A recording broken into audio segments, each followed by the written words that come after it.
right, thank you very much, JB. Is Mike Tyson the biggest puncher for his weight that we'll see in the ring tonight?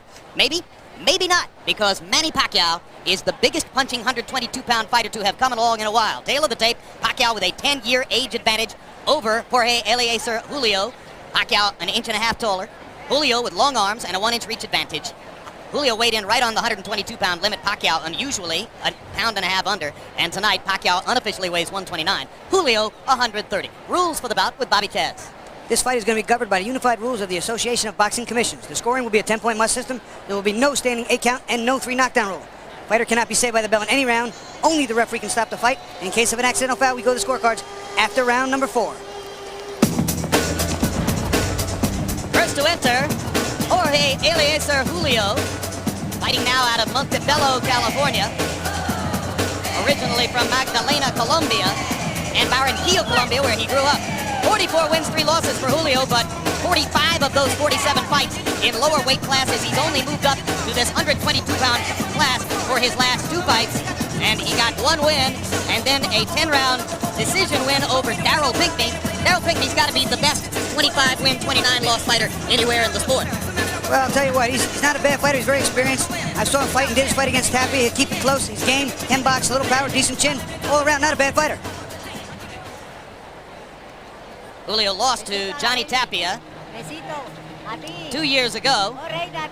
Later lost to Adan Vargas as well before moving up from 118 pounds. He says he was too weakened by making the weight limit. Now here comes Pacquiao.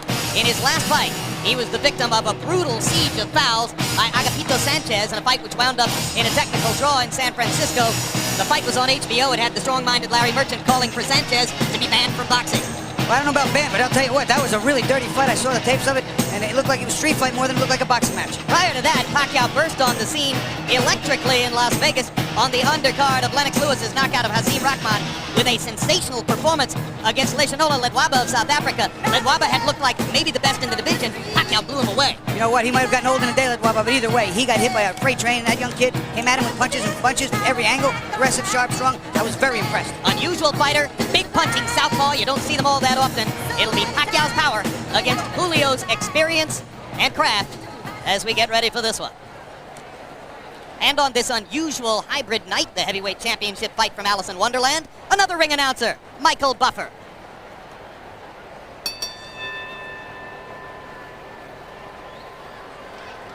Ladies and gentlemen, here at the Pyramid in Memphis, Tennessee, we welcome you to our first championship bout of the evening. It's brought to you by Murad Muhammad's M&M Promotions. The 3 judges at ringside scoring this contest will be Paul Artiste, Bruce Foster, and Freddie Steinwinder. And when the bell rings, your referee in charge of the action, Bill Clancy. And now, ladies and gentlemen, 12 rounds of boxing. This is for the IBF Junior Featherweight Championship of the World. Introducing first, fighting out of the blue corner, wearing purple and weighing in at 122 pounds. His professional record, an excellent one. It stands at 44 victories, including 32 knockouts with 3 defeats. From Montebello, California, here is the challenger, the former 2-time world champion, El Conquistador, Jorge Eliezer Julio. And his opponent across the ring, fighting out of the red corner, wearing blue trimmed with red and white, officially weighing 120.5 pounds. His professional record also outstanding, 33 victories, including 24 knockouts with only 2 defeats and 1 bout even. From General Santos City, Philippines, presenting the reigning, defending IBF Junior Featherweight Champion of the World, Manny the Destroyer Pacquiao.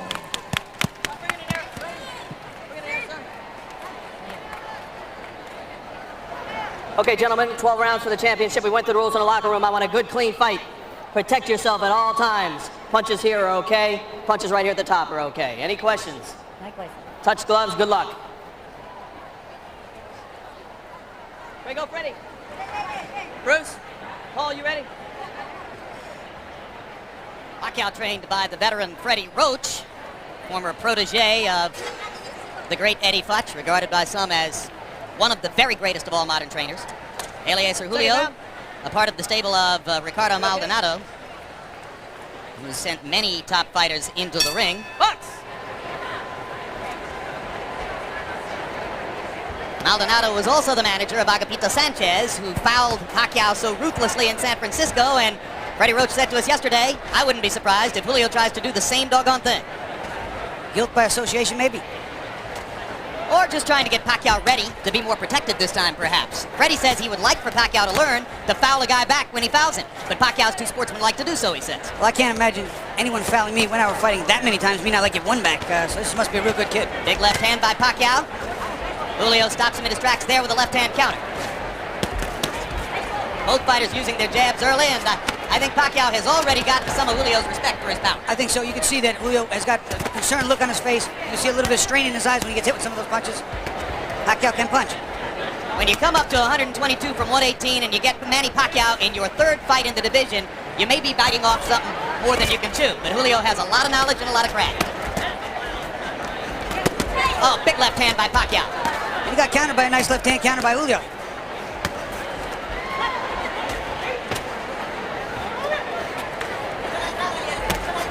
Sometimes the first couple of punches might rock you, but then you taste the power and sort of get used to it, right, Bobby? Well, you know, there are times that you can sort of adjust to it. But if you get caught one of those and you're not looking, I'll tell you what, your legs come right out from under you. When you catch it looking, boy, oh boy, it hurts so much more. Pacquiao with a body shot after missing with the wild right hand. You can see what a big hitter Pacquiao wants to be. Throws every punch with aggressive intentions. Julio, a little bit more of a change-up artist, and holding his own now after a rough first minute. And one of the things, there's a beautiful straight left hand by Pacquiao, but one of the things that's helping Julio is that jab. It's all set in the combinations of Pacquiao. Put your head. Put your head. Pacquiao saying it was an elbow. And there's a low blow. So already an elbow and a low blow from Julio making contact with Pacquiao, and that's exactly what Freddie Roach suggested he thought might be the case.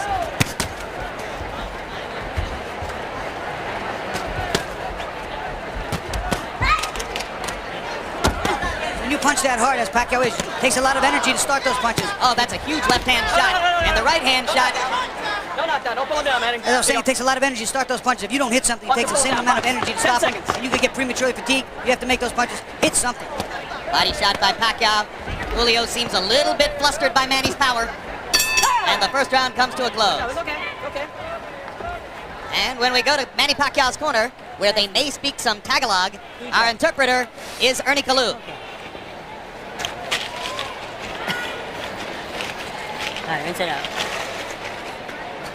Okay, Manny. Now here, I want you to use the jab a little bit more. Okay? Right? You're a little bit wide with your punches. Tell him not to pull his head down, okay? Yes, sir. All right? You're a little bit wide with your punches, okay? I want you to go behind the double jab. You hear me? Yeah. All right, that you gotta be smart. You know, make sure be first, okay? You hit him in the bottom, in the stomach. It hurts him. Come on, keep punching. You watch a combination. Pacquiao winds up throwing a left hand underneath, which was very good, but then his arm winds up getting wrapped around his head. You see it right there, and he just pulls him down to the ground. Thus the call of no knockdown when Julio went to the canvas. Now round two begins. Another straight left hand by Pacquiao. And you heard Julio's corner saying, hit him in the belly. And down goes Julio. It was a perfect execution of what he was told in the corner. Double jab and throw the left hand. He did it, and look what we see. The kid listens. Hey, come to me. Bueno. Box. Freddie Roach told him to go in behind the double jab and followed him with the left hand. He did it twice in a row, and the second one dropped Julio. This is some prospect, Bobby. To me, he's every bit as exciting as Prince Nassim Hamed. He really is. He can punch. He can take a punch. He's aggressive, and he loves to fight. You okay? Second knockdown of Julio. No three knockdown rule in effect. I think Julio's gonna have trouble finishing this round. I really do. Julio trying to fight his way back. A little grabbing and holding might be the thing to do. Pacquiao's just getting ready to swing away again. And Bill Clancy's seen enough. Devastating second round TKO for Manny Pacquiao. What a comeback from the misfortune of San Francisco. Very, very impressive against a fighter who is not that easy to beat. It's not easy to dominate. That I can tell you. I think the most impressive thing was exactly what you pointed out. Freddie Roach calmly said, double jab and then follow with the left hand. He did it. He did it in the first 10 seconds, hit him good, followed up with it and dropped him, and that was the beginning of the end for Julio. That's it. This is for your family. The whole world, son. This is for your family. Thank you, Lord. Mabuhay Pilipinas! Thank you, Lord. Pacquiao feeling as though a great weight has been lifted from his shoulders. He was so disappointed by the technical draw in San Francisco. How one of the judges there had scored the fight with Sanchez in front remains an enduring small mystery of our sport. But all of that erased now as he blows away a good veteran fighter in Jorge Eliezer Julio. That's what we call going back to your corner, getting the advice, and making the adjustments instantly. He made the necessary adjustments and came out and literally blew Julio out of there. He's dominant at 122. The money would be at 126 with Hamed, Barrera, Morales, and various other good fighters. Here are the knockdowns, Bobby. First knockdown, the jab, that was the second jab with the straight left hand, and here comes the second. Again, the accumulation factor becoming a factor, banging him to the body, staying on top of the body, and then up top again with the straight left hand behind the jab. Eventually the referee's going to come in here. It's just teeing off on Julio, and Pacquiao definitely wins this fight at Preston. Pacquiao so quick, so aggressive, and hurt Julio so much in the first minute of the round that the veteran fighter never even really tried to grab and hold or buy time. You know, I don't know if that was just because he was so hurt or he just wasn't thinking or he just not the type of guy to do that, but he needed to hold on. Let's go to ring announcer Michael Buffer for the official particulars on the Pacquiao TKO. Ladies and gentlemen, referee Bill Clancy has to step in and call a halt to this bout. The official time, 1 minute, 9 seconds of round number 2. The winner by TKO victory and still the IBF Junior Featherweight Champion of the World, Manny, the Destroyer Pacquiao.